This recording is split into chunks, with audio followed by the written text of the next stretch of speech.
আসসালামু আলাইকুম। আপনার জমি বা আপনার বাপ দাদার জমি বা আপনার নানা নানির সম্পত্তি কিভাবে খুঁজে বের করবেন?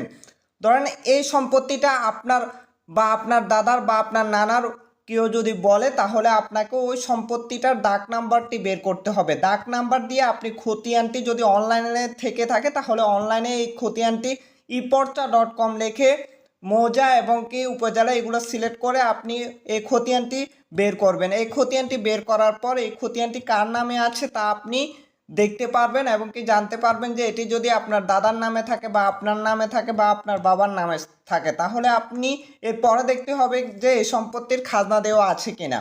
এখন এই সম্পত্তির আপনি দাগ জানেন, এখন এই সম্পত্তির কোনো দলিল আছে কিনা যদি আপনি জানেন, তাহলে আপনাকে দলিলগুলো উঠাতে হবে। যদি কোনো দলিল থেকে থাকে তাহলে ওই দলিলগুলো উঠাতে হবে। প্রথমে দলিল উঠাবেন, তারপর হচ্ছে যদি ভায়া দলিল থেকে থাকে তাহলে ভায়া দলিলগুলো উঠাবেন। দলিল এবং